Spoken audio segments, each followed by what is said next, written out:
Green Bay is a small town, only 100,000 people. Those 100,000 people may be different in many ways.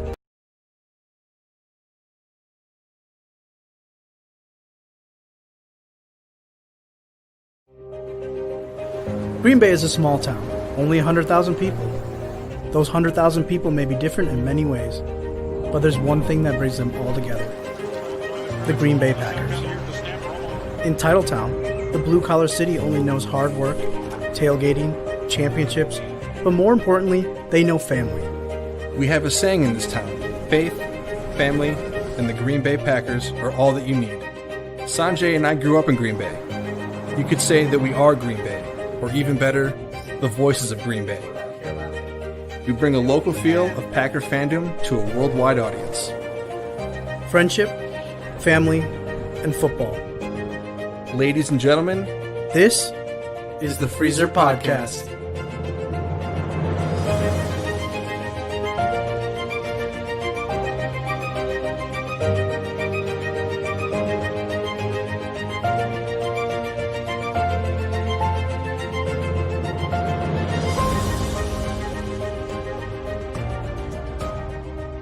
We are back. This is the Freezer Podcast, where we bring you a local feel of Packer fandom to a worldwide audience. I'm Sanjay, and alongside me, like always, is Fred and Matt. And we are live here in the Sweep Studios, brought to you by our new partner, Game On Wisconsin. And boys, we're live here, right? This is the first time we've been live. What's up, world? Hopefully, if there's any technical difficulties here, we're working through this right now. So this is our first time doing stuff live like this. So, and we want to give a huge shout out to Maggie and Perry at the happy hour. Thank you so much for giving us a little shout out. That we appreciate it. Go watch them. They're an hour right before us, and then you can just join right in our show. And we're live for the first time, and this is going to be a new thing for us, but we're loving it because you get us here in the beautiful Sweep Studios, home of Mr. Bloodline himself, Fred Thurston. And boys, it's Packer time. It's training camp. Let's go, man. Let's go. Can we get the jitters out here and just let's talk some football? Absolutely. The jitters are good. So, boys, it is obviously no training camp, or sorry, no preseason. So we're not going to get to see these rookies. We're not going to get to see, basically everybody in action. They're going to be just under closed doors, and obviously under no cameras, obviously. So, but that still means work has to be done. People need to be, looked at. Obviously, we got to check out what we have on this roster and see what the coaches can put out on the, starting lineups on both sides of the ball and special teams. But this is a big time because now we have Corona and we have, the COVID-19 virus. And, a lot of players, a lot of teams like the New England Patriots, who have 8 players that have already opted out. So the biggest topic that we're going to talk about right now is the opt-out. And that is players choosing that they do not want to play in the 2020 season and forego their season and take a little bit of a, paycheck to kind of get them by for the year. And then all their contract and everything that they knew about 2020 will just move on it'll roll over to the next season. Yeah. It's a big time in the NFL because it's just crazy because you don't know who's next. This is obviously this is just absolutely completely unprecedented in football and for the NFL. So, when we look at the Packers specifically, we had the one player that did opt out, and you're kind of hoping like, oh man, hopefully nobody else goes. I think there's a deadline. They may push it back a little bit to allow, but Funch just had, legitimate reasons, not that anybody wouldn't, but it sounds like he's had a pretty personal take on it. It's affected his, kind of his inner circle essentially. And so just listening to Aaron Rodgers today, I know they spoke and he was on board with it, obviously. So, it's just a time that, people need to focus on themselves and their family first, and football is definitely going to come second. So, I give a pass obviously to anybody that wants to sit this one out and have a go next year. I mean, for us fans, I just think getting any kind of football action, having the Packers back in the news, players coming to town is good for me. So if a couple guys, choose to sit out, it is completely fine. But it's going to be an interesting season, interesting lead up to the season in terms of training camp and, going into that. So I'm interested to see how the Packers, pick up his slack. But yeah, the COVID thing is going to hang over the league's head probably the entire year. It looks that way, right? Well, yeah. And how do you fault somebody for not wanting to play? You don't. I mean, everyone's got their reasons. Everyone's got their beliefs. Everyone's got their thought process. I mean, Believe what believe you what you should, should, whether you want to believe it, not believe it. They're They're still still human. human. They're They're still still have to make a decision. Some of them have newborns, some have relatives with them. So we can't really Can't fault him for it. can't dive into that. We just can't. It's not our place. It's not our spot. For me personally, I want football. And I want full-fledged Yo, football. And me too, man. I want to know one thing. What does Bill know? Because why are all these Patriots opting out? What's the deal there? Why is there some teams that have none, some that have one, and then you have people like the Patriots who have. It's a chalk up year for them, man. They just lost Brady. You know, they're about to roll out, Well, Stidham or Cam Newton. and So he's probably like, ah. It's like the Trevor Lawrence. Depending on who you ask, Trevor Lawrence, might suck for Lawrence kind of deal here. Take it. So here's what I want to say too: is when is the big name? I mean, there have been big names, but I'm talking about the big name quarterback. When is that going to? Because what that means? That means a trickle down effect. Positive, but he was on the COVID list. He made that. That means that he is not actually tested positive. He came in contact. He came in contact with someone that was positive. So that could be a difference changer too. But when does Drew Brees get it? If he does, I'm just when Drew Brees can sorry, Saints fan. Sorry. But let's just say Drew's gone through enough. He's like 40, dude. He's susceptible. Tom Brady. They're statesman. He's got to watch it. Yeah, when they go out. When does Michael Thomas or Alvin they're gonna die? When they opt out? Let me be specific. I don't know right now. I feel like you're putting death threats on I them. am. But secretly, I'm just saying. No, not secretly. Sorry, publicly, I'm saying.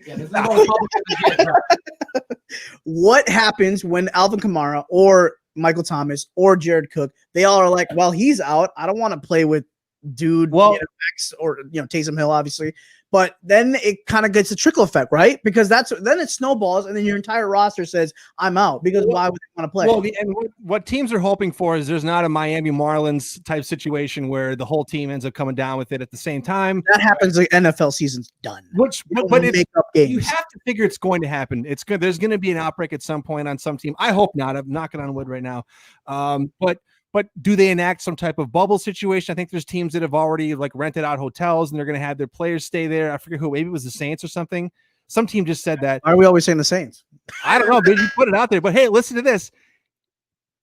Green Bay is its own bubble because it's so small. There's not a whole lot to do here. We have been the quarantine city. Yes, I'm born and raised here. If there's one of the 32 cities to play in that I'm feeling pretty good about it, it's here because.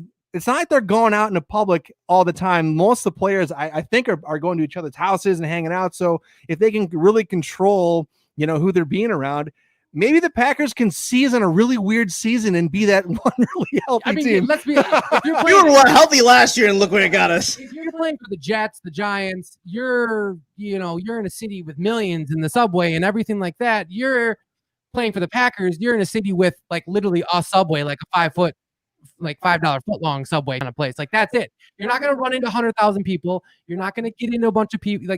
The chances of you being around a massive amount of people outside of being in Oshkosh for whatever reason, that's it. You're not going to have that fear and that thought process of, okay, can I go anywhere without having to be afraid of getting COVID? Well, here's the thing. Matt LaFleur said it himself. There's that sense of self accountability that's going to have to be held by all these players, because here's the thing: you're getting paid mills, you're getting paid to play a game essentially, obviously. So what are you going to do as a player to hold yourself accountable each day when you're not at the facility? Because when they're there, it's literally hazmat suits, and it's like, come here, don't touch him, don't shower with everybody else. You're showering literally by yourself, and you're taking turns in 20-minute increments. Whatever it is, that's happening in the facility. It's outside because some of these guys, maybe want to go to Best Buy or whatever they need.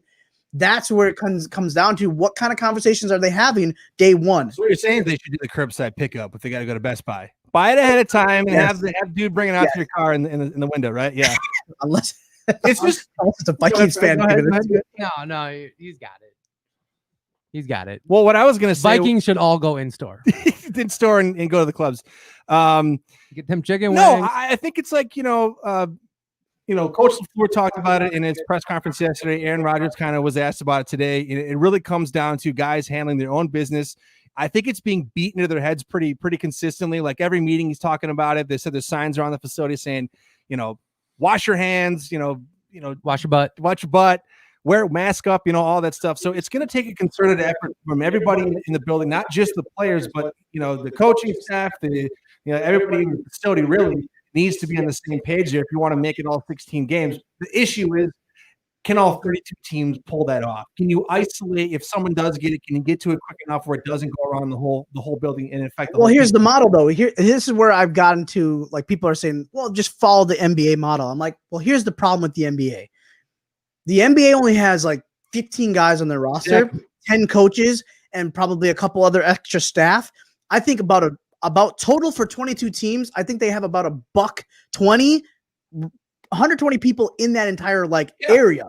Whereas you got 90-man rosters on each team, and you have, okay, obviously they switch it down to 80, but you also have coaches, you have trainers, unless that's part of their 80, which it shouldn't be, because that should be roster, right? Yeah. It's 80-man roster. So factor in another, 100, or sorry, not 100, but another 20 or 25 for coaches, probably, right? Yeah. And staff. So, and then you'd have to think too, probably, if our, administration staff going to go down there? Are they going to be wanting to go? Are they? I bet they limit certain people from traveling. Right. I'm Is probably just allowed back there. essential personnel. So there's obviously little issues with, trying to be in a bubble with 32 teams compared to 22 teams of a max of 32 people for each team, whereas you have 90 people, maybe 100 people for each team that you need to be in a hotel. Do you guys think we make it a full 16? No, absolutely No? not. Do you think we make it, 10 plus? I'm scared that we may not have a season, because based on how they should have been thinking about this before they even unveiled a schedule in April, because I know they were, like you always say, they're so cavalier that they want to just kind of beat their own drum and do what they want to do. I think they thought that this would have been done by August. They jumped the And gun. then that's- I thought right. We all The did, yeah. problem is, some other guy should have been the devil's advocate every time at that meeting and be like, what if there's a spike? What if it's still not gone? What if we're in a mandated mask period like in August, which we literally are? So they needed a realistic Sanjay. Thank you. 2020 Sanjay right here. Been here every single time. This man will shoot you straight. Absolutely. Absolutely. They also So- taking the ball. Well, yeah. But I mean, you just have to think about that, because the thinking behind this is got to be, it's too late almost. Unless you're going to keep doing this whole baseball thing where you are going to go to people's stadiums, well, are you going to send them to Appleton? That's 30 minutes away, and that's in an environment that's pretty tightly, downtown Appleton's not it's still popping on a Friday or Saturday night. Might as well be New York City compared to. Not that they're going in the hotel room, but you're going to have to tell these guys, here's your thing. When you get into a city, you don't get to go anywhere. You're in the hotel room. You literally get off the plane, you get into the bus, you get into the hotel, you stay in your room. And then we get on the bus, we go to the stadium, we play our game. That's literally the process. And they mentioned traveling day of, or the night before, That's just a huge inconvenience for the away For team. sure. And the hard part is that's all good and gravy, but the fact of the matter is you still have different level of tier of players. You have your veterans, you have your mid-levels, and you have your rookies. And rookies, new city, new age, young kids, out and about. It's going Got to be some money. so hard to police that situation. Now, it might be all fun and games for a couple weeks, but then eventually it's going to be, where's this guy? Where's that guy? And I just don't know how they can do. And I know Aaron talked about it in holding each other accountable, and that's really cute and lovely. But let's be real, it just doesn't last. Ultimately, that's the thing, is that unlike the other leagues, the NFL has this size problem. There's just so many people on the team that are traveling and have something to do with their day-to-day operations that you got to think at some point it's going to happen. So how do you mitigate that? How do you slow it? How do you stop it essentially? Now I don't know. We're gonna be flying by the seat of our pants. It's gonna be truly week to week with if this keeps going. Well, here's the thing. If you do push the start, right? Let's just say you do push it to, an October start, right? Not that we want that, but let's just say gives you that ability to make that time for that schedule. Maybe you only do regional games. You're only on the east side of the country. You're playing east side teams. West. Essentially that's what you're going to have to do. You're not going to tell us to go to Seattle day of and then play a football game. Yeah, travel It's a pretty ranked opponent in the NFC. I'm not doing that. I don't want to. Well, I mean, as a coach, I don't want that because I know I'm going to be like, dragging butt like the whole time that we're playing. So I would rather just figure it out now. If you need to push the season, what's February anyway? Like you're still playing cold games, right? I mean, true. I think my biggest thing here is, and I brought this up to Ethan the other day, is same with basketball. If the Bucks win a championship, is it always going to be? Yeah, but it really wasn't. Of course it will be, and that sucks. Though. Yeah. Like if we have a great year and a Super Bowl win, it's always gonna be like, yeah. Well, hold on, the fan base that won it. No, it's legitimate. But if the Packers were to win the Super Bowl this year, the Viking fans, the Bear fans, and the Lions. I'm getting off that band. No. I'm totally disagreeing with you guys. It's still you hoisting the trophy. What is it? If anything, that doesn't count. There was a COVID year. If anything, you're going against more elements. If you're in the NBA, you literally had to go against all the elements. You were in a bubble. You were in a stadium that wasn't yours. You had no fans. You had no home court advantage. You had a hotel room that wasn't yours. You had everything against you. Oh. And if you're going to win that game, that memorable game 7, game 6, whatever it may be on, the final championship series, you're telling me that doesn't count? Well, it obviously counts, but what I'm saying is like, sorry, it doesn't mean the same. Sorry, that's my question. Sorry. I think people absolutely poke holes in it because people are stupid. That's what they do. People make up. Those people need to come to my house and I'll tell them exactly why they are. Send them there and on film it so I can watch it. I don't know, man. I just think that people are petty and they'll go, well, people are opting out. But that's the pessimistic view, though. You have to think, if I win this thing, I'm going to rep it right here. I'm buying a t-shirt, a hat. No matter what, it still goes down in history as 15-time world champ. We're 14, right? Okay. Yeah, so we're going to be 15-time world champions, right? And we're going to have. We'll be 14. Yeah, we'll be 14. No, sorry, I always say 13. Yeah, I'm sorry. It's 13 time now, 14 upcoming. Yeah, we might as well. So if we're going to have, that many Super Bowls in our trophy, you're going to still accept it, right? Right? I'm 100%. Thank you. If the Packers win the Super Bowl, I'm talking for the people. Talk to me man to man. I'm telling you that we win. Jensen's opinion, not the people's opinion. But okay, of course, I'm a rational person. You talk to Bear fans and Viking fans, they're not rational people. I mean, you don't think if we won this trophy, they go, yeah, well, that's. I mean, the Bears fans also think Jimmy Graham's going to get 10 touchdowns for them. And that was my point. Of course, I'll accept it, but they won't. I don't care what they think. We're Fred, Matt, and Sanjay. We're not the people. All right. Andrew can be the people if you'd like. There we go. He can be devil's advocate. All right. So that's the opt-outs, right? This is the biggest thing that's going to really, test this season. What are we going to have? Are we going to have players, opting out eventually? Or is it going to, let's just say right now, everybody's all like, yeah, football, let's go. Right. I know there's a deadline next Thursday, but right now, everything's all good and gravy. I mean, not good and gravy, but everybody's full season ahead.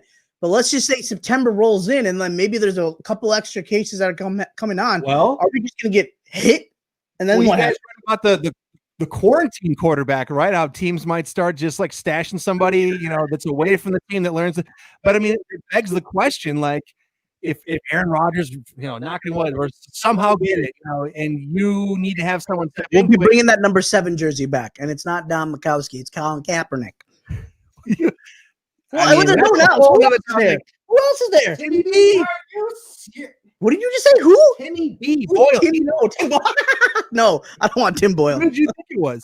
I don't know, honestly. I forget that Tim Boyle's there. Dude, how many times did you drop that phone? The third time I dropped it because I'm trying to figure out how to get I keep hearing something drop, and I'm like, what is that? Did you just really bust out Kaepernick? I don't know. Yeah, that is what we call a tease in the business. When we come back, we're going to talk about Mark Murphy and his stance on the You're crazy. on the kneeling. So don't go anywhere. This is the preseason. Good. All right, we are back. This is the Freezer Podcast. You know where to follow us on all of our socials. There will be scrolling down on the bottom for you guys. So definitely check us out. Follow us, subscribe, and like anything that you want. And then hit that little bell because you know what? That means you're going to get everything that we have on a weekly basis, on a daily basis, on an hourly basis probably, because we're going to be uploading a lot of things from Game On Wisconsin as well. Follow them on their Twitter handles and on their YouTube page because you know what? They're pretty awesome. So we have so many shows that are on podcasts and through, audio that you need to follow. So Follow everything that you can for Game On Wisconsin, but most importantly, follow us. Guys, we are talking about I know. Showman, Hey, man. Such a showman. thank you. I am a showman. Thank That's you. all right. That's all right. The greatest showman of all time. All right, so Thank you, Jackman. Mark Murphy. Yeah, Hugh Jackman. Thank you. Actually, I love that movie. It's a good Just one. gonna say It's that. all right. Yeah, it's not bad. It's Everyone's not not bad. I mean, That I don't might like be- circuses, but not a musical guy, not a well, shit, you like the circus. I don't not like the a circus. guy, and well, because it came from one. I don't Wow. like circus. He is a Don't like circus. musical. I love it. Who's Okay. spicy now? Sanjay. Yeah, it's you, Spicy Fred. That doesn't sound as good. All right. Fred. Spicy Fred, Spicy Sanjay. See, it's not cool when I have to make up my own nickname, Sanjay. Yeah, well, we'll find one for you. Fabulous Fred. That sounds about right. All right. Anyway, Mark Murphy, that guy, the guy that kind of runs the whole kit and caboodle. Shebang. Yes. Him, it. I don't know. It's not an it. But Okay, he then. kind of came out, right in front of everything, kind of gave his comments about, those that want to, kneel through obviously the anthem and that want to show their, support towards social injustice and to, Black Lives Matter, all of the above, police brutality, just the wrongdoings that are happening around the, the world today, actually in our country today as well. And he took his stance right away and said, look, just because they're kneeling, that's not them disrespecting the flag.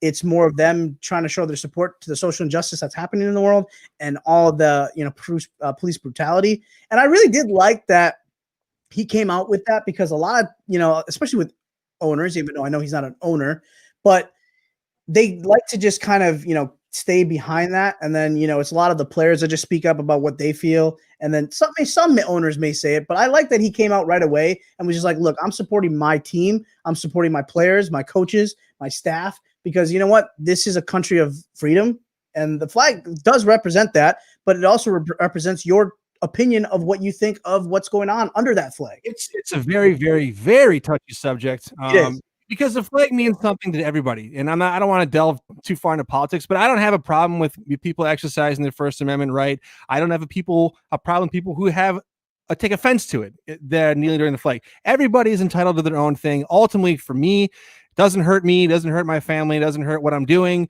If you want to take a knee to highlight something that you care about, that is fine. I like that Mark Murphy kind of came out and laid out hey, here's why our guys are doing this. These are X, Y, and Z. So that way, if someone's wondering, well, geez, what's their motivation for this? You can refer to that. You can take it or leave it. Basically, is what they're going to do. These guys are going to do what they want to do. He needs to get on board and support his guys because the last thing you want to do is have your owner or coach or whoever come out and have say, well, I don't really support that. And next thing you know, that's all the writing you're talking about, in the newspapers or on television. So that's going to be a prominent thing this year.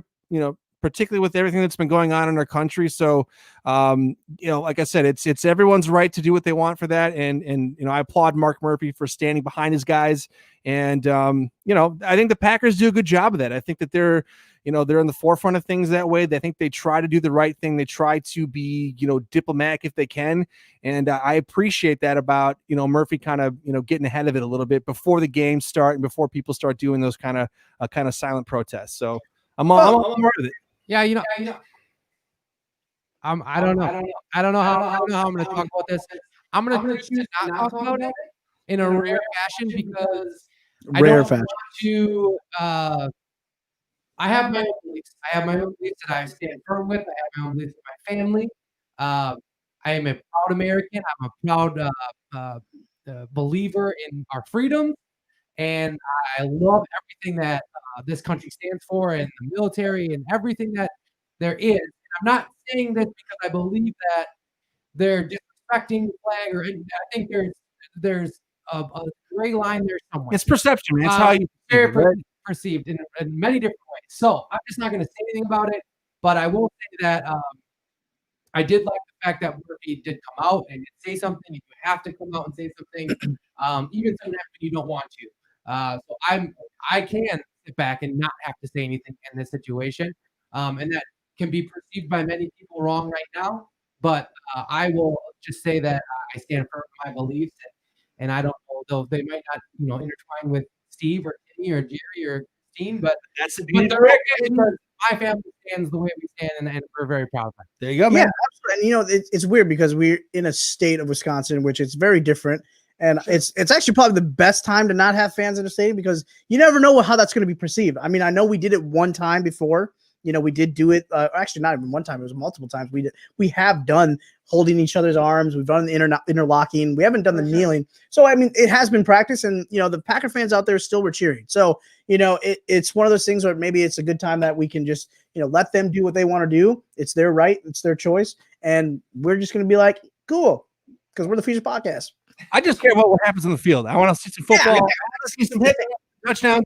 Whatever happens outside of that, it's definitely one of those touchy subjects where you're kind of like, gosh, I wish they wouldn't mix the politics for with sure. the sports. It's 2020. That's going to happen. Platform. It's the where we live. It's the world. For me, sports is an escape from the over politicized environment we live in, but it is what it is right now. So, I'm definitely not just going to be like, I don't want to watch football anymore because I've grown my entire life watching football, and I'm not just going to give it up because of a 100%. Well, let's talk some football, huh? So it is training camp. We had players talking today. A lot of beating around the bush, a lot of politically correct statements out there, a lot of just cliche statements out there, just from the players and coaches. Pretty much what you would get from Packers day one when they get back into the camp. But obviously, this is that time where we can talk about expectations. We can talk about our rookies. We can talk about our veterans. We can also talk about some guys that might need to get paid because that was a little topic in our group chat. So let's start out right away with the team, the expectations, training camp. I am so interested to see come week one, whenever week one happens, the quality of the product we see on the field, because the Packers traditionally have treated the preseason, at least the games, as really an exhibition for the younger guys, kind of the tier 2, tier 3 guys. They don't really get their starters in a whole lot. So they really do rely on practice for those guys to get their reps. So I'm interested to see once you get to week one, what happens, on the field, how guys are tackling, how the plays are going, the speed of the game, because I know Rodgers was talking about, we got to find a way to get up to speed really quick. Because you're not going to have those live games. I feel like it's always a slots pace for the Packers generally. Well, and a lot of the times they do start a little bit slow, but now the whole league is going to have the same kind of conundrum to deal with. So to me, it's going to be what team figures out how to practice the best and how to mimic, game speed and then have it translate on the field the quickest. Those will be the teams that are going to come out of the gate firing. I think performing well, this is obviously stating the obvious, but a fast start this year, maybe more than other years, will be much more important, building some of those wins as teams start to figure out their pace and kind of what their identity is going to be without the tool of preseason games to get those guys who otherwise aren't on the field reps. What about? Go ahead. I was just going to say, I mean, but in the same breath, it's who's playing better here. Absolutely. So if they don't start out, I'm okay with it. But what if you're already behind the 8 ball, though? True. If you can sneak into the playoffs and still have an opportunity to prove yourself at that point, then I would. That's what I want to look up. It's ultimately about when you peak. You don't want to start the season, 0-5, of course. But if if you're 2-2, 3-2, 2-3 after the first month or so, you're in an okay spot because you can hit the the launch pad and roll off 5 or 6. And everyone's gonna look a little ugly. Everyone's gonna look a little sloppy. The good thing is that we have this new look offense, which looks a little bit more ground and pound. And then you have a guy that's pretty good at quarterback in Aaron Rodgers. But that's the thing. Veterans will really matter now, and continuity amongst coaching staffs and systems. So I would really hate to be a team starting the year with a brand new system and a coach. I mean, talk about your coach. And you obviously for the Packers specifically, you really would like them to have that second offseason where the terminology makes more sense. Guys start to make that leap, year 2. You don't have that, but at least they got that first year out of the way, so it's established in some sense. So they should still be able to kind of move forward. But I think about teams with a brand new coach trying to get that system going and having no real true interaction. Or extremely young quarterback. I mean, exactly. Look at a team like Cincinnati, second-year coach, first-year quarterback. I mean, that's a struggle. Well, and the Packers come out week 1 against the Vikings. So you talk about a tone setter and having to get after it immediately on the road. Fortunately, there'll be no fans there to disrupt. So maybe feast nonetheless. Well, I think it's also, first off, I want to just say this as well. We got a lot of people in the chat. If you would like to ask any questions and you want to just hit us up about what you would like to, have us talk about, or if you have some comments you want to make about, what we are talking about, which is discussion of, expectations for this team, especially with the training camp and how we're going to do things. Yeah. Feel free to chat below. Andrew is going to be, writing them down, and then he'll let us know once we get to the second part, or like the third part of our show, and then we'll answer all those questions and talk about those comments. So, again, we really appreciate everybody that's watching and chiming in, because we want to hear that and we want to see it, and we love it. So my point on it, I think, yes, starting hot or starting cold is definitely going to be the weird thing is we don't know when we're starting, right? Yeah. So is it going to be right on time on September, whatever that is, or is it going to be October, or is it going to be November? Because depending on what that is, maybe we do have like extra time to get ready and practice and, be able to get, new terminology in. Because here's the thing, we just went and drafted a whole different lineup for the offense where it's ground and pound. We got all these guys that can, block or even do a lot of different types of motion. That's a whole different thing than what we were running last year, because we were still kind of doing that, Mike McCarthy stuff. We're going to air raid around a little bit more. I think now it's changed where it's going to be a lot less of that, and we're going to be doing the more Matt LaFleur way of doing things. Oh, no doubt. So that is kind of like that first year head coach, second year kind of terminology, because technically these guys are all still there, but it's like everything is kind of new because he wants to implement his way of thinking, right? One thing Aaron Rodgers highlighted today in his press conference is they had a lot of, extra time on these Zoom meetings. So I think they did a really, at least it sounded like it, a really thorough job of going through the playbook from last year and what they were going to pull out this year. So you're hoping that, maybe they really clung on to some things that their concepts or route trees, whatever the case is, that they're much more comfortable with, and that maybe they're a little bit further on in the process with. So that way, once they're out of the gate and running, they're running plays that they're already pretty comfortable with. And then as the season goes and you're all together, you start to add in some of those extra wrinkles, kind of like we saw last year as the year went on. That's, the case with most teams. But I think no matter when they start, you're just going to see some sloppy football, and you hope that you can just kind of weather that storm. Yeah, it's impossible to simulate, regulate, get themselves to where they need to be. It's a weird year. It's going to be difficult. I think, again, coming from what we've seen the draft and where this team is going, I'm kind of glad we're going ground and pound, because I think that's how you can slip by a couple wins early on. Because if you were to just go out there and try and chuck the ball around and hope that there's some continuity with these second, third year receivers and the off, it could be chaotic. So I'm excited to see kind of where they're at. But yeah, you can't simulate a true Sunday afternoon smash.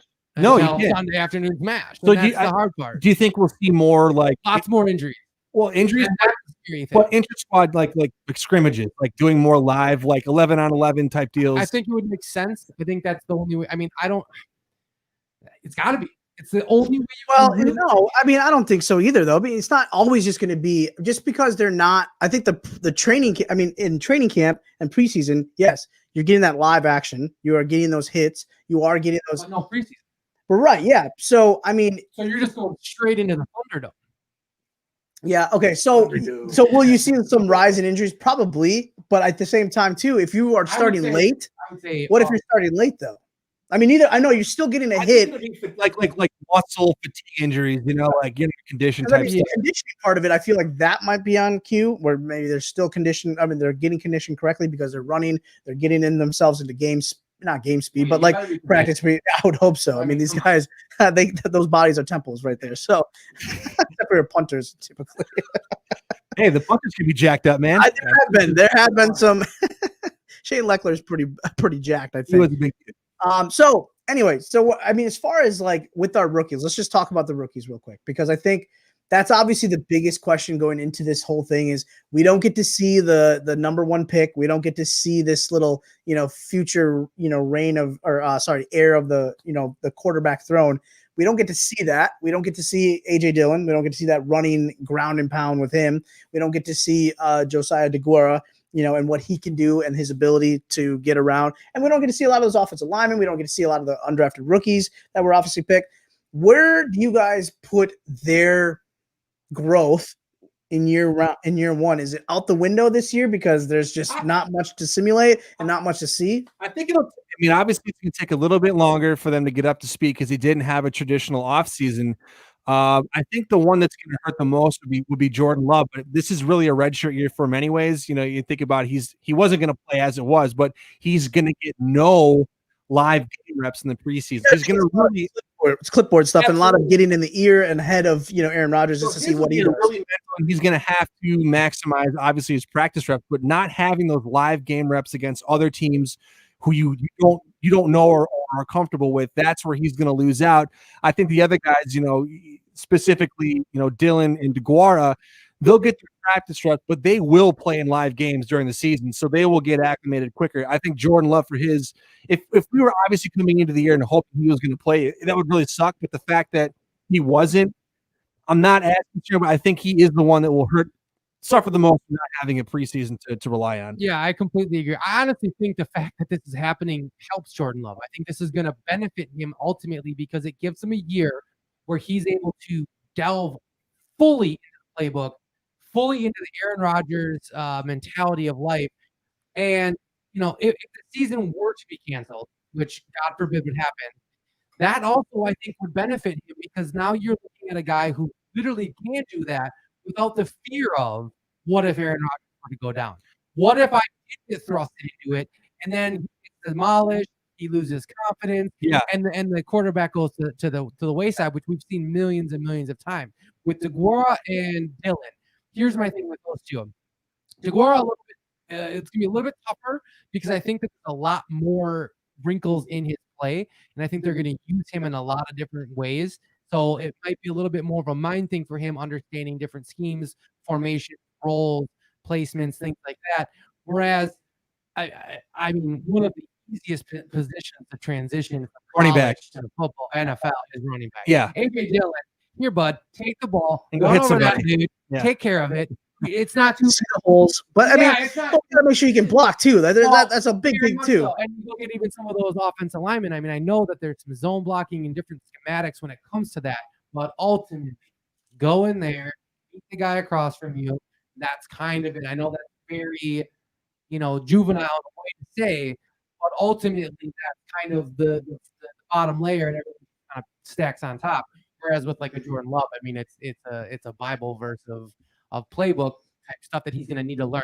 So he gets that opportunity to just learn. And I think that is invaluable. And I think we get to see that with Aaron Rodgers. I mean, none of us cared too much about what Rodgers was going to do when he first got drafted. I mean, we were watching it, but we weren't like, oh gosh, this is it. Well, we also had the Hall of Famer too, right? Like this is the same situation. Right, I know exactly. That's the same thing. Talking cryptically about the fact that Aaron Rodgers is, well, he might get traded next year. I mean, we saw the presser; it was ridiculous. We joked about it. When ultimately, we don't know. I mean, you said it right when you walked in. What if the guy throws 70 touchdowns and takes in the Super Bowl? We're gonna just bounce out? Or hell no, we're not gonna bounce out from Jordan Love. No, Jordan Love. I mean, you don't think that Aaron Rodgers is gonna say, oh, you're gonna bring this guy in? Let me show you how to do it. Well, hopefully, yeah. I mean, after an off season, everybody's just talking trash about him, and you're done. You're toast. I mean, guy went to Machu Picchu, for God's sakes. The guy's ready to rock. Man, he's ready to roll. Let me ask you guys this: as we go into training camp, what position groups, or if you had to pick one, what are you paying attention to most? What position group intrigues you the most? And in terms of growth or players that are getting added in, which one do you think is going to be the eyes on, if you will? I'm gonna say, and this is, I feel like this should be his answer, just because he's. Why do you always try to answer for me? I do. It's just what I do. Miss Cleo, man. I'm gonna say offensive line. Our resident offensive lineman over here. Why? Is your last name Thurston? Because all this. Yeah, it's bloodline. It is blood alignment.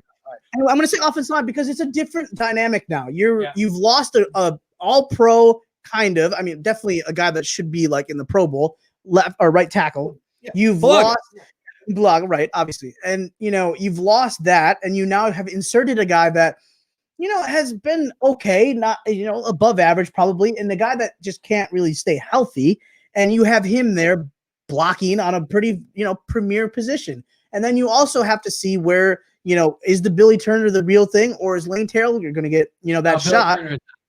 No, I know. I'm just saying, is he worth the money that we just literally gave him last year? And where does that put? I mean, we know where it's good. We know it's Bakhtiari and Elton Jenkins. That's secure. Center secure. Corey Linsley, perfect. But it's that right side that I'm like, what is really going to happen? Because you know what? If we're going to do this whole little ground and pound, he's going to have to go more than just left. He's going to have to go on the right and up the middle, and you have to block for Aaron Rodgers as well, because he's going to throw the ball too, and there's going to be a lot of play action. So my question is, you brought in a lot of offensive line help in the draft.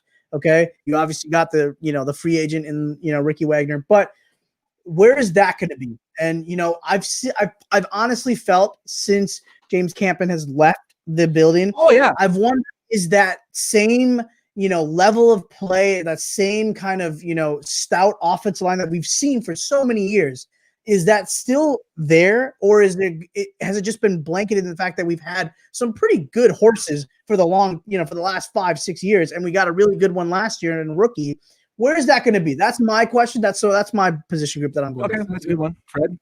Well, I'll agree with you that Campman being gone is such an underrated situation, and I hope that that's not the case when it comes to it. But you're right. There's a lot of talent there that we got to draft later rounds for sure.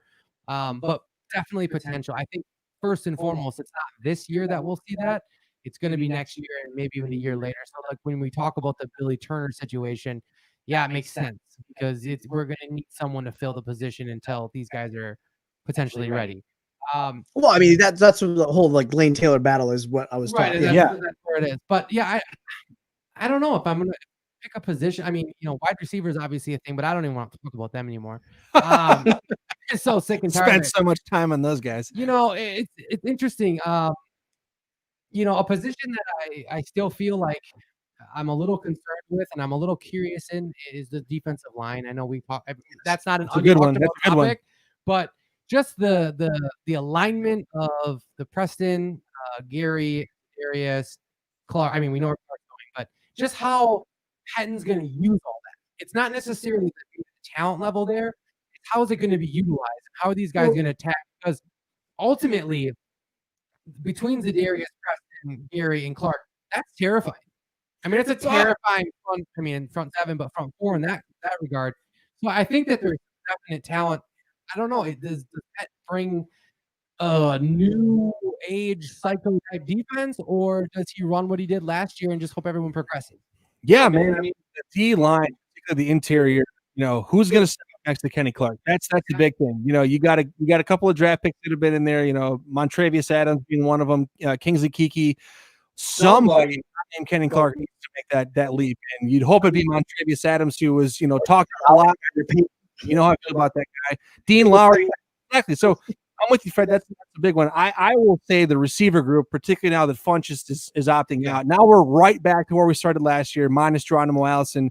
So EQ, I know, right? EQ, MVS, Kumaro, Reggie. Stop right there. Stop with the Kumaro. I'm going to tell this right now to everybody. I'm done. I'm tired of white Jesus, whatever you call him. Touchdown Jesus, sorry. Whitewater Jesus. Yeah, Whitewater Jesus. Well, the touchdown Jesus was a thing too. No, touchdown Jesus was a thing because every time he caught it, he did get a touchdown. White Jesus was probably not the appropriate thing to say in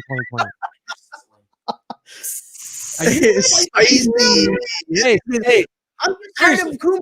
I'm tired of receivers, but let's just not name him. He's like Voldemort. Voldemort. I will jump on that bandwagon too, because I think we always attach ourselves to some folk hero player, whether it's Tool or it's Sally or it's Toro or it's whatever. The Ripper. And it is funny, and it was interesting that Rogers mentioned Kumaro every time he talked about the receiver groups today in his press. God, I know. But one thing before you continue, I don't hate this class as much as everybody else. I'll say that. But it's the same class. We just lost two receivers. Yes. I mean, here's the thing. Obviously, the Packers are transitioning to a more run-oriented offense. So, I still view our offense through a lens of Mike McCarthy, right. Like 5 wide. You need 5 dudes. That's the problem. So I'm trying to let go of that, but really would like somebody that isn't the name of Devontae Adams, Lazard, EQ coming back. I mean, they name dropped him today is an important piece. So I'm looking at the receivers to take this offense from, good to great. What do you mean? You're impressed? You're still like this class? It's the same class. Well, no, because of the historical presence of how Green Bay Packer wide receivers work, and that Okay. they don't end up showing up year 3. Oh, Yeah. okay. So, All right. I get that. using I'm sorry. that I formula thought you were here. just based on the No, it's a depth formula, chart. bro. Okay. This it's state of the obvious. Obviously, MVS and Q. This is a huge year Well, for and those guys. I mean, realistically, I thought Lacard had a really He good did. end of It's a good year for him too, because and, it's just and it was completely out of the with Yeah. no expectation. There's no way that guy can't improve a little bit. And even if MVS improves a little bit, we're still we're a little bit better. I mean, I'm surprised you didn't name out the guy that everybody's just anointing now, Reggie Bagleton. I did. But you guys are going, I'm going to stop you right That's there, the bro. that's the new folk hero. It will be because his name's Bagleton. All right. We got some questions in the chat. We want to segue Well, here. let's real quick. We'll go to a quick break. We'll come back and we'll hit those questions up, and then we'll close out the show because we usually take our third break right now. So don't go anywhere. It's the Freezer Podcast. All right, we're back. That was a really quick one. So, exactly. I guess I should probably make some 1 minute break things and Yeah, sorry for the 4 minute one. things and This was a 30-second timeout. So, so yeah, that's a good idea. yes. I have a lot of those. Just to let you know. Genius. So yes, Andrew, we have questions, we have people, we have followers, we have family, we have everything. Gentlemen, Our worldwide debut going live. So hit us up, Andrew. What do we got? Talking quite a bit. I didn't want to interrupt before about defense. No, you're This okay. thing is from Dr. Pepper. He was saying, "Can you stop the damn run?" Dr. Pepper. I don't like that drink, but I like that name though. I love Dr. Pepper. Particularly, they made a cream soda. So if you haven't had that, it's pretty good. No, I don't know how the Packers are going to stop the run because they didn't do anything to add to the roster to stop the run. I know they added Christian Kirksey into the middle of the linebacker core. Whether he's a thumper or not, to be seen. He had an injury, last year, kind of limited him. But I think they're going to have to stop the run through scheme, not through personnel, because you got Kenny Clark, who they'll just double, and then you're going to talk about before Lowry, Kiki, and Adams. One of those three dudes is going to have to make a difference. Otherwise, it's going to be getting steamrolled up the middle again. We're going to see what we saw last year because they didn't do anything to change it. I find it absolutely incredible. I understand that we can all look at it from our amateur life, but how you can go against the NFC Championship game and just get manhandled and not think to yourself, hey, maybe we should throw some bodies out there. That's why I'm holding out hope that they sign a Is there free agent, some- a big body to bring in. I mean, good I know. I Lord. was like thinking snacks or no, he's not big anymore. You got to play the Niners again. And Right. if you get blown out of the water for the third straight time, I don't even want to know what this show will be like. You might as well just fire everybody and just go. One. Let's be realistic. Not to the team. Who are our biggest competitors in the NFC? You have Minnesota, Calvin Cook. You Saints. have Not- Saints, Camara. You He will be. shut up, Peter. They got have, Higgins. San Fran with Everybody. 14 running backs. I mean, those are ultimately Cowboys, Zeke Elliott, ran into the playoffs. Seattle, not a running back necessarily, but it's there. There is now. You have It doesn't Tampa. matter if they have big names. Tampa, Yeah. Shady boy, dude, it's loaded, man. I mean, that's the thing. Like, why are you not attempting to figure that out? I mean, I said all before the draft. You don't have to get some big sexy name guy. Like, just get some 6'6", 380 guy. Howard Green. Yeah. All right. He's there. He'll be there. And I've been a huge Monty Adams fan, and I know I get a lot of slack for that. I've but- been on that train too. Why? What about the guy? What about the guy? Oh, I'm going Did you ever see him play at Auburn? Did you ever see him? He was a beast. Packers. Yeah, I get it. Give a damn It's Auburn. You know what? It's our show now, baby. Thank you. Thank you. I just said, give me some love over here. Ramon Adams fan club over there. The realistic Adams The guy view who's over here. jacked up about Beggleton. Yeah, exactly. You want some bagels? You want some bagels? Cream cheese up there Go too. on Twitter and Reggie Bagleton might as well be Sterling Sharp playing for the Packers. I'm sorry. That's a perfect microcosm of you guys over there. With Onto that, they were saying, or the Timothy Tuick says, who's going to make all the tackles with Blake Martinez gone? Is that really how you pronounce his last That's name? a heck of Tuick, yeah. Oh. It's one of my friends. Oh, okay. That's good. All right. You burn.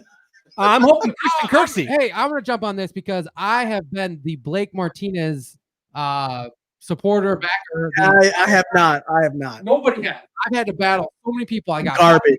the guy I used to do the sweep with. He's a linebacker. He used to just rank. I mean, everybody can't stand him. This is Because my he misses tackles. okay, but this is my problem. Or this is my debate towards it. Okay, the guy never hurt, played every game, led the team in tackles, led every game in tackles. It's easy to lead tackles when the D-line doesn't do anything. Well, that's the okay. But okay, Go on, in the same breath, that also backs up the excuse of he makes tackles 6 yards down the field. What's because the D line was crap. Yeah, I know, but that's another thing too. He was also missing the very key tackles that were also for third down. The only thing that I saw that I didn't always love, and people pointed out to this or pointed this out to me, and I was like, okay, maybe you're right.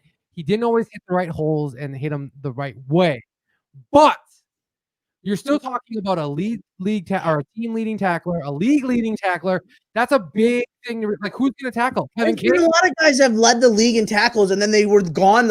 Patrick Warlow, where is he now? He led the league in tackles for Atlanta. Where is he now? Telvin Smith.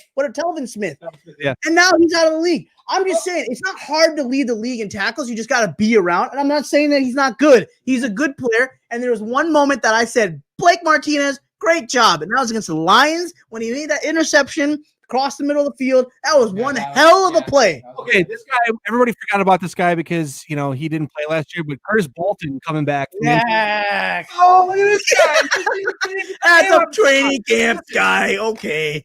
Jesus. Go on. Okay, Go on. Kirksey, they brought him in for a reason. Okay, so obviously my expectation would be he fills the Blake Martinez void. Hopefully does it better. But I'm like, Fred, the guy may not have been, the best guy in the world to play middle linebacker, but at least he had. I'm not going to go off preseason, guys. It's the AJ Hawk thing, man. Everybody hated on AJ Hawk, and AJ Hawk was never hurt. I never hated on AJ Hawk. I never hated on him. A lot of people did. I'm sure they did. I love Raven Des Bishop. Raven Green will be back playing that kind of hybrid linebacker role. So I don't know. It's gonna be like a team effort. It's like it was preseason stuff, and yeah, he was everywhere. He made a lot of great plays. I know it just sucks because he got hurt, right? I mean, we'll never know what he would have done in the regular season, but I want to see what he can do in actual play. I mean, I know the preseason still is something, but I don't believe it. I don't put all my hype in that. I don't better find someone other than Kirksey to do it. I'm going to shout out Ty Summers only because he came on my show 2 years ago. Yeah, well, yeah, absolutely, and he was a quarterback, so he's awesome. Yeah. So next, I'm going to butcher his last name here, but Michael Hedibus. Michael Hippus, that's my brother-in-law. That's my future brother-in-law here, all right? From here. Will the offense make a leap in year 2? Well, since you're related to him, go for it, there, Sanjay. I'm gonna say we take a step back. Only because not because we're not capable. Wow. Can I just have a time where I just make a comment and then maybe I can get some, wow. Oh yeah, this is the spiciness right here. It's a bowl of salsa and spicy right here. All right? Salsa, bro. Yeah. Look at you missing that airtime. Yeah, okay. He looked at you enough, okay? All right. Right here, I'm going to say this. I think they take a step back only because it's a new thing that they're trying to do now, right? They're trying to really pound the run. And now it's a big question about how are you going to really, manage that earth, wind, and fire, right? How are you going to do that? A.J. Dillon, that Jamal Williams, that Aaron Jones, how are you going to give them all the ball? For so long, we were waiting for Mike McCarthy just to give one of them the ball. And now we finally saw it with Aaron Jones and Jamal Williams, who had a great year as well last year. But now you're throwing in that beast of a, bruiser. Now you got to figure that out. The offensive line, which you've lost a really key piece, and you're putting a new one in. I think the passing game, what Aaron Rodgers are we going to have? Are we going to have the guy that's going to give it to Jace and Mercedes and Tanyan and Degura? And, is he going to throw it to those guys, or is he only going to be giving 15, looks at Devontae Adams? I have to say, I disagree. I see your point, but I'm going to go. They are going to take a step forward because that's the natural progression. Let's assume that they're going to stay healthy and that it's not a total collapse train wreck with personnel. But they planted the seed last year, and obviously they stumbled through probably the first quarter, half of the year, and even at the end of the year, I remember most of our shows were going, I don't know how they're winning games because when I watch the offense, I'm like, they don't look like a 13-win team. That said, now you got a whole other year, and you've added some extra pieces to run the offense how you really want to run it. So my hope is that then this unlocks version 2.0 of the Matt LaFleur team offense. Let me just add one more thing, Matt. that team last year that went 13-3 won a lot of games they should have lost. 2 Lions games, probably the Bears game. Well, that was different. The Broncos game where we just went inept on offense. The Redskins game where we just went inept on offense in the second half. A lot of that happening, right? Well, absolutely. So, I mean, I don't know how many games last year we said they played 2 quarters and they didn't play the Thank other. you. I know. Yes. So can they play 3 quarters and 4 quarters? If they start doing that, I think they can maintain their pace and exceed what they did last year. But if they don't, and they just keep playing 30 minutes of football, I don't know that you can go 7-1 in games decided by 1 score or less. 13-3 is just a very, very, optimistic, highly optimistic chase. It's not gonna happen. Thank you. There's no, and you know what? I'll shout out to Maggie on this one. Maggie's always got it right when she says that the record's gonna look worse, but the team is gonna be a little bit. I better. agree, 100%. I mean, Oh, good. That's a good way. Oh, wow. I really like that. Yeah, I love I'm gonna it. tweet that right there.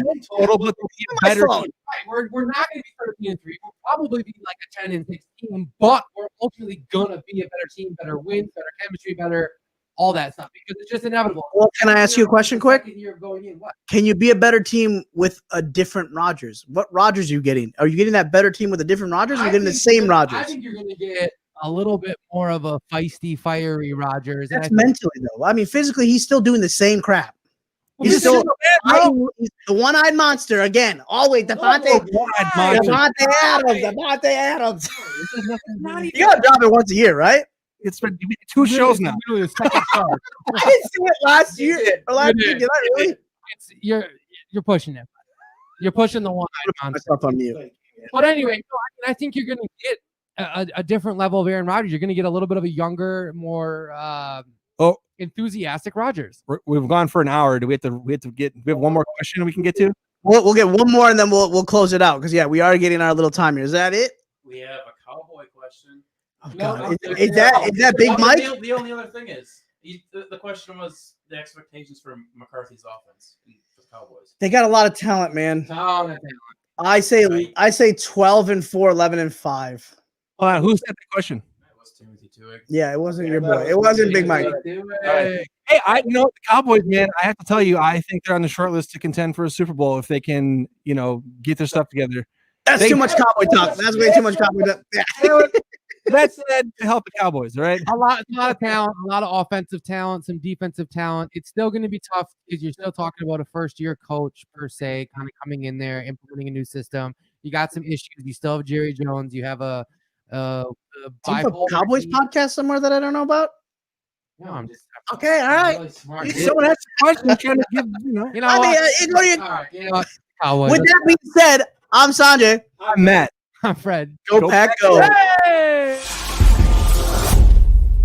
I was on mute. I'm not even a Cowboy fan, Tuig. I thought it was my buddy. I was on mute. Hardcore Cowboy fan. I didn't even- the whole Yeah. No, I'm not. With that being said. Why did you? I think because of my